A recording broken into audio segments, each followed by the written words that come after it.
that was the last time, Mr. Chair, Your Honors, that I saw him at the NBI grounds. Okay. Thank you, Mr. Chair. No more questions. Okay. Mr. Chair, Thank you, Congressman Suwan.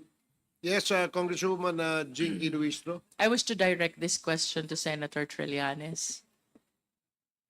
Senator, of course, it is very much apparent that the former president has this animosity against you. And he's very vocal about that, even during interviews. Can you please enlighten us? Saan ho ba nagmumula itong, or nag-umpisa, itong animosity na ito? Palagay ko po, dahil sa Davao ho, hindi sanay sila ng walang tumitindig sa kanya, no? So that's one. And another is, alam niya na na-decode ko na siya.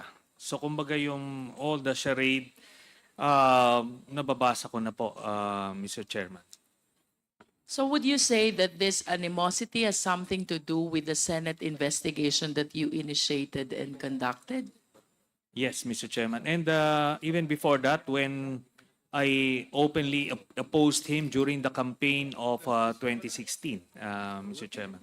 Which happened first, the campaign or the Senate investigation? The campaign started first, I Mr. see. Chairman. So the first rivalry, should I say, or opposition happened because of the campaign, Yes. Mr. and then it was followed sometime thereafter by the Senate investigation on their possible involvement on dangerous drugs. Tama po ba? Nung una po, yung Senate investigations, it's about the extrajudicial killings. Itong mga, ano po, yung involvement nila sa illegal drugs came after bumaliktad po si Mr. Las Cañas at nalaman namin yung inside story. Please enlighten us, Senator. Anong taon po yung nagkalaban po ba kayo sa election? Hindi po. I was supporting a different presidential candidate I see. in 2016. So that was 2016. Yes. How about your investigation on EJK? Anong taon po ito? 2016, around July or August, Mr. Chairman. So it's also 2016, Yes. month of August. And then you said it was followed by the revelation coming from Colonel Las Cañas. Kailan po nangyari itong kay Colonel Las Cañas, which prompted you to conduct an investigation on dangerous drugs? Yes, around February. Oh, no. Initially, ma'am, when he turned as a witness, he was just only revealing information about his involvement in extrajudicial killings. And that period was a very short period because immediately the DOJ fast-tracked cases against him, so we needed to get him out of the country at that time.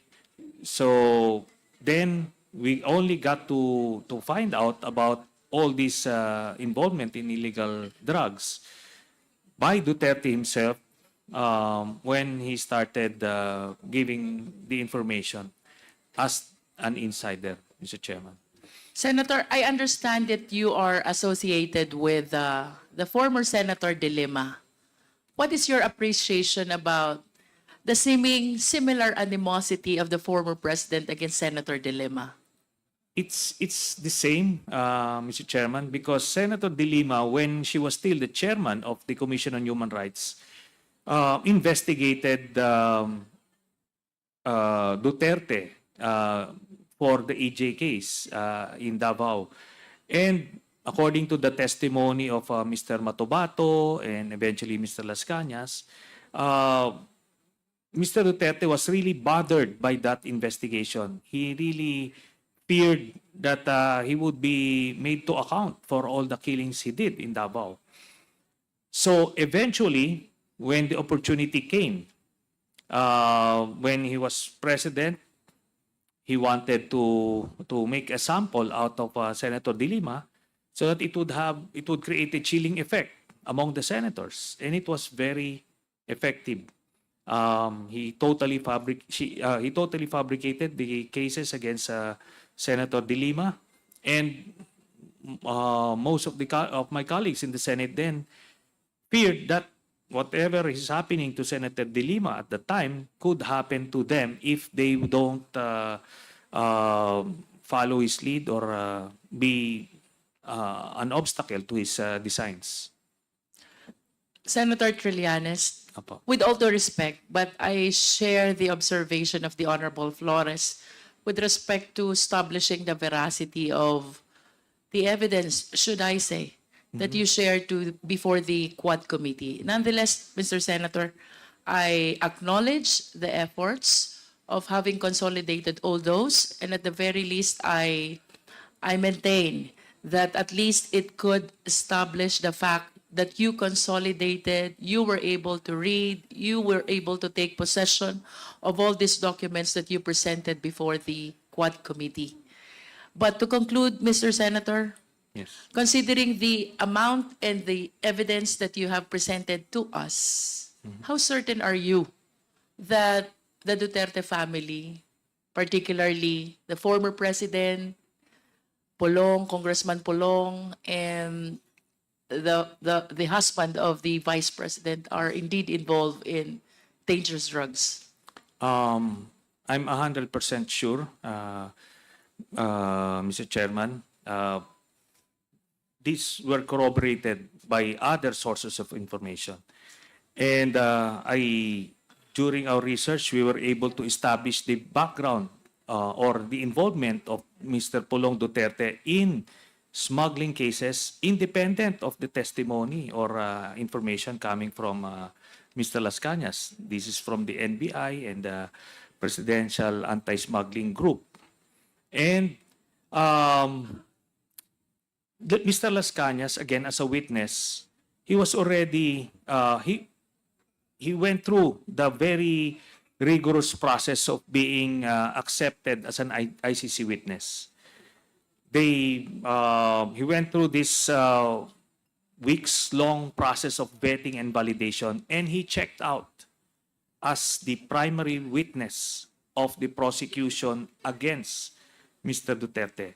So if these professional investigators and lawyers were able to check him out, then I would have to follow suit.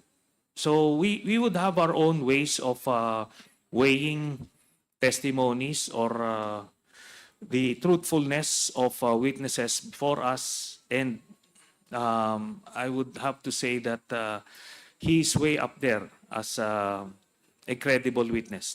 But that's just coming from me. Now, the whole presentation I made is not to pin Mr. Duterte for these specific crimes, because I'm determined to pin him down through the ICC. And that's all I need. It's enough to put him away for life. But what I presented is to shatter that false narrative that he peddled to the Filipino people. Nagalit talaga siya sa illegal na droga.